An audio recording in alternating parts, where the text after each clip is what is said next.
Today's episode of Variant is brought to you by Domain.com. Today on Variant, I break down the DC Comics Multiverse the best way I know how.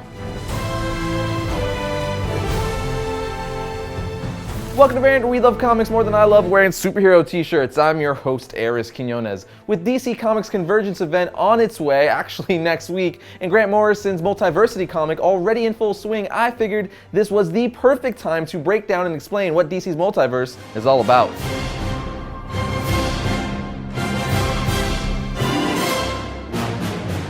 Within the DC Comics mythology exists the sci-fi concept of alternate realities existing as parallel Earths that have been one of the main characteristics of their superhero universe since the Silver Age, with an infinite number of similar-looking universes that resemble the main universe. The idea of the multiverse is a concept not only for DC Comics, but the whole superhero genre. Over the years, it has gone through many changes and has nearly been destroyed on a few occasions, but always ends up intact. It began with the team-up of the original Flash Jay Garrick and the Silver Age Flash Barry Allen in the now famous Flash of Two Worlds storyline. To explain the existence of both characters, Gardner Fox created the concept of the multiverse, as both characters were Flashes from different Earths. Later, the Justice Society of America and the Justice League of America would work together in what would convert into a traditional reunion. Using this tool, DC recovered the previous incarnations of their characters. The multiverse would be used to introduce characters from different publishers acquired by DC, like Fawcett Comics, who originally owned Captain Marvel, and Quality Comics, who owned Plastic Man. They also used the multiverse to do different stories outside the main continuity, like Gotham by Gaslight, Superman Red Son, and so on. The multiverse concept would be abandoned after 1985's Crisis on Infinite Earths for almost 20 years.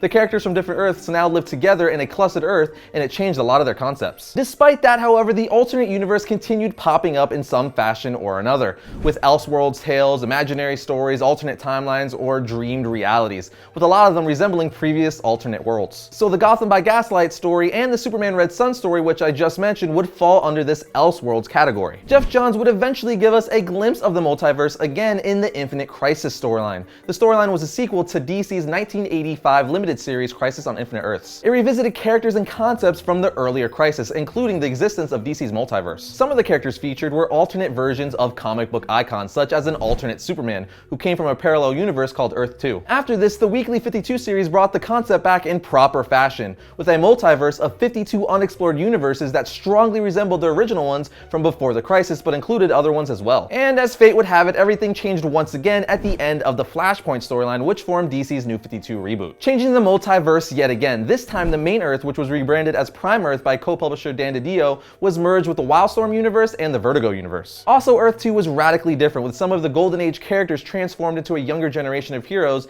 in a world at war against Apocalypse. Now, Apocalypse and New Genesis exist outside the orrery of worlds, which contains the 52 known universes. In the New 52, we even get to see the Crime Syndicate, who are evil versions of the Justice League from Earth 3. A deeper exploration of the multiverse has been provided by Grant Morrison in his series Multiversity. The multiverse is even mapped out in this series, showing us where everything exists. So if you're a fan of Elseworld stuff, or just like seeing different interpretations of characters like Earth 11, which just gender swaps everyone, you definitely need to check out Multiversity. And of course, this brings us all the way to DC Comics Convergence event. Convergence is a 2-month weekly limited series published by DC Comics that begins in April and is scheduled to run through the end of May. Convergence spins out of the final issues of the weekly series Earth 2 World's End and the New 52 Future's End series. The story involves Brainiac having trapped cities from various timelines and planets that have ended. He trapped them in domes and is bringing them to a planet outside of time and space, and is now opening them for a great experiment to see what happens when all these folks meet. During this event will be the return of DC characters from before the Flashpoint storyline of 2011 that led to the creation of the New 52 universe. And then after Convergence, 25 of the New 52 titles will continue, although the New 52 logo will be pulled off the books, and 24 new titles will start at issue 1. So all the best-selling titles like Batman, Superman, Justice League, Flash, etc. will continue.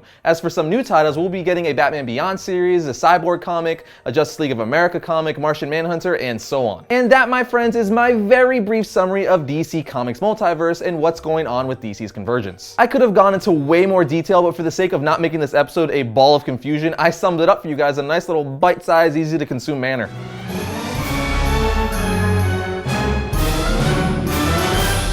Those of you familiar with my WTF segments know it's where I talk about something in the world of comic books that literally made me go, what the fuck? And this week I have a good one for you guys. I present to you Charles Barkley vs. Godzilla, published by Dark Horse Comics in 1993. Now you may be wondering, do they fight? And no, It's much better than that, my friends, and I'm not even going to tell you my own words. I'm actually going to read it verbatim from the official description of this comic. The world's mightiest monster battles Earth's greatest athlete in the most dangerous, board-slamming, super-dunking game of hoops in the history of history itself.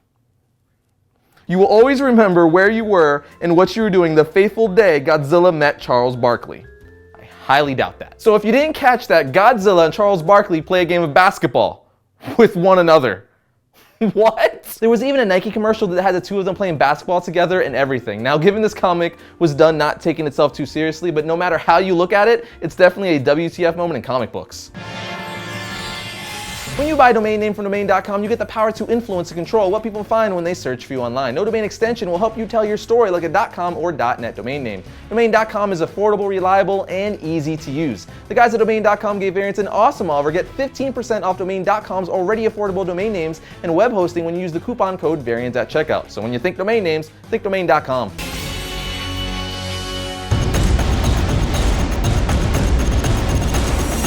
First up for Wednesday, March 25th, we have Darth Vader Issue 3. When Darth Vader needs help, who can he turn to? He can turn to Aphra, the galaxy's foremost raider of lost weaponry. Now we have Daredevil Issue 14. Writing his own life story has inadvertently forced Matt Murdock to face his darkest demons, and it's changing him. Now we have Deathstroke Issue 6. Pulling himself together after a brutal showdown with Batman and Harley Quinn, Deathstroke must face an opponent he prayed would never reappear in his life. And finally, we have Arkham Manor Issue 6. Batman discovers who's been murdering the inmates of Arkham Manor, but how will he be able to bring him to justice if he's still trapped inside with them?